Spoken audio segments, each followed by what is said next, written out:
지금까지 선생님과 같이 곱셈 기호 그리고 나눗셈 기호를 생략하는 방법을 여러분이 잘 공부했으리라고 믿어. 이 다음부터 여러분이 하셔야 할 일은 바로 문자를 사용해서 식을 만드는 일이야.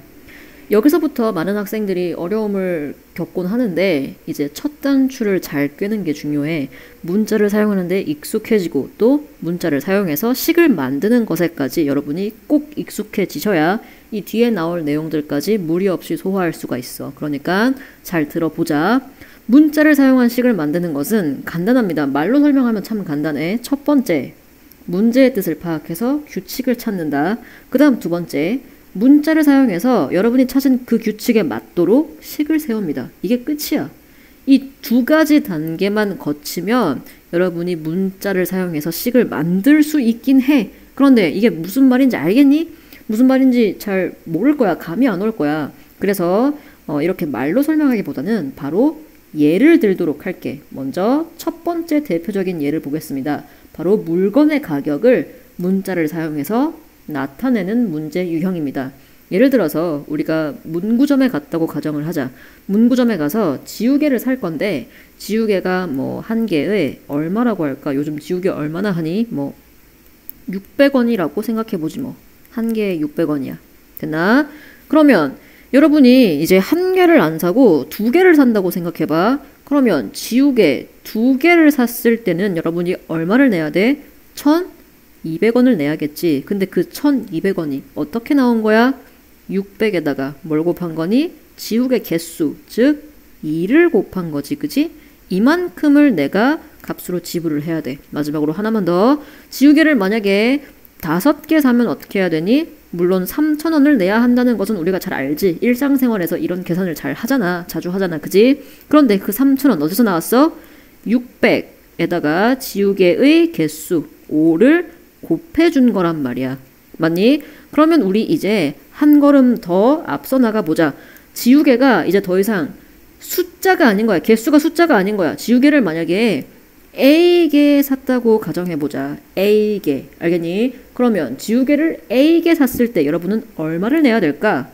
그것도 이제 숫자로만 나타낼 수는 없겠지. 어떻게 나타내니? 바로 600에다가 뭘 곱해? 지우개의 개수 A를 곱하는 거야. 알겠니? 이렇게 600 곱하기 A1을 내야 한다는 것을 우리가 알 수 있겠지. 근데 얘는 곱셈 기호 생략하면 어떻게 돼? 곱셈 기호 생략하면 600A 이렇게 좀 더 간단하게 쓸 수 있겠네? 그래서 한 개에 600원 하는 지우개를 A개 샀을 때 내가 내야 할 돈을 문자를 사용해서 나타내면 바로 600A1이 된다. 이렇게 말을 할 수 있겠다. 알겠습니까? 이게 대표적인 유형 중 하나입니다. 그 다음 유형으로는 거리, 속력, 시간 요 세 가지 사이의 관계를 사용해서 문제를 풀어나가는 유형이 있어. 여러분 당연히 알겠지만 짚고 넘어갑시다. 거리, 속력, 시간 사이에는 어떤 관계가 있지? 우리가 보통 이런 식으로 동그랗게 그림을 그려서 생각하지. 거리, 속력, 시간. 자, 거리는 어떻게 구합니까? 거리는 속력 곱하기 시간. 그 다음에 속력은 어떻게 구하니? 시간분의 거리. 마지막으로 시간은 속력분의 거리. 됐니? 요 세 가지 사이의 관계를 이렇게 간단하게 그림을 사용해서 외워줄 수 있겠지, 그지? 여러분이 미리, 미리가 아니고 이미 이 관계를 알고 있다는 가정하에 이제 선생님이 간단하게 문제 하나 만들어 볼게. 여러분이, 자동차를 타고 시속 80km의 속도로 예를 들어서 1시간 달렸다고 쳐보자. 됐니? 그러면 여러분은 몇 킬로미터를 이동하게 돼? 80 곱하기 1 해서 80km를 이동하게 되겠지. 그지? 만약에 똑같은 시속 80km로 2시간을 이동했다면 어떻게 되니? 이때는 160km를 이동하게 되겠지. 그런데 그 160km 어떻게 나온 거야? 80 곱하기 2 한 거지. 속력 곱하기 시간 한 거지. 그지? 됐니? 그 다음 이제 문자로 넘어가 본다. 만약 X시간을 달렸다면 여러분 얼만큼을 이동하게 되는 거겠니? 속력에다가 뭘 곱해줘야 돼? 시간. 바로 x를 곱해주면 되겠죠. 80 곱하기 x 킬로미터를 이동하게 되는 거야. 그런데 이 친구 역시 여러분 어떻게 할 수 있어? 곱셈 기호 생략할 수 있지? 생략하면 어떻게 됩니까? 80x 킬로미터. 이렇게 곱셈 기호까지 생략해서 간단하게 적어줄 수 있겠지, 그지? 이렇게 물건의 가격 혹은 거리, 속력, 시간의 관계를 가지고 문제를 풀어나가는 유형이 가장 많이 나온다고 할 수 있겠네요. 그럼 넘어가서 우리 문제를 몇 가지 풀어볼까? 첫 번째 문제 봐봐. 현재 X살인 지수의 10년 후의 나이가 궁금해. 그럼 예를 들어서 우리 숫자로 한번 생각해보고 문제를 풀어보도록 하자. 지금 여러분이 13살이라고 쳐. 그럼 10년 후에 여러분 몇 살이야? 23살이지, 그지? 지금은 잘 상상이 안 갈 거야. 여러분이 23살이 되면 뭘 하고 있을지, 어디에 있을지, 어떤 모습일지. 하지만 그 10년이라는 시간이 그렇게 막 긴 그런 시간은 아니야. 여러분 눈 뜨면 23살일지도 몰라. 어쨌든 다시 본론으로 들어가서 여러분이 지금 13살인데 10년 후에는 23살이야. 그거 어떻게 계산했어? 13에다가 단순하게 10을 더해주면 되는 거죠. 그지? 맞아? 그럼 현재 나이가 X살이야. 그러면 X라는 문자에다가 뭘 더해주면 돼?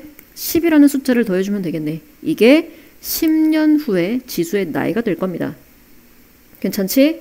그 다음 문제로 넘어갈게. A장의 1000원인. A장의 1000원인. 우표 한 장의 값. 이런 문제 실수하기 쉬워. 자, 그럼 우리 이제 다시 또 숫자를 대입해서 쉽게 생각해보자. 숫자, 예를 들어서 5장에 1000원 하는 우표가 있어. 그럼 얘는 한 장에는 얼마야? 당연히 200원이겠지. 물어보면 이런 계산은 여러분이 참 잘해. 그런데 이 200원이라는 거 어떻게 나왔니? 1000 나누기 5 한 거야. 맞아? 그러면 A장에 1000원이면 우표 한 장의 값 이거 어떻게 계산해야 되겠니? 1000을 뭐로 나눈다? A로 나눈다. 그런데 나눗셈 기호 생략할 수 있으니까 생략해주자. 생략하면 어떻게 돼? 분수꼴이 되겠네? A분의 1000 이렇게 써주면 되겠네. A분의 1000원 이게 우표 한 장의 값이 되겠다. 됐습니까? 그 다음 10의 자리의 숫자가 X 그리고 1의 자리의 숫자가 7인 두 자리 자연수를 나타내주세요. 여러분 예를 들어서 87이라는 숫자가 있다고 쳐. 그럼 얘는 그냥 8 더하기 7이니? 그렇지 않지. 8은 뭐야? 10의 자리의 숫자니까 얘가 표현하는 건 8이 아니라 80이야. 맞아? 80 그리고 1의 자리 숫자 7 이게 더해져서 87인 거지, 그지? 맞니? 그럼 여기서도 똑같이 생각해야 돼. 10의 자리의 숫자가 X고 1의 자리의 숫자가 7이거든?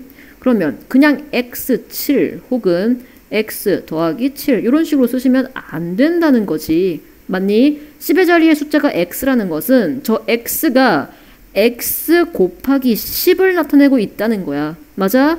여기에다가 7을 더해줘야 진짜 그 숫자의 크기가 되겠지. 이해되니? 그런데 여기서 x 곱하기 10은 줄였을 수 있어. 어떻게 줄였어? 10x라고 줄였을 수 있지. 그래서 10x 더하기 7 이렇게 세 번째 문제에 대한 답을 깔끔하게 써줄 수 있겠습니다.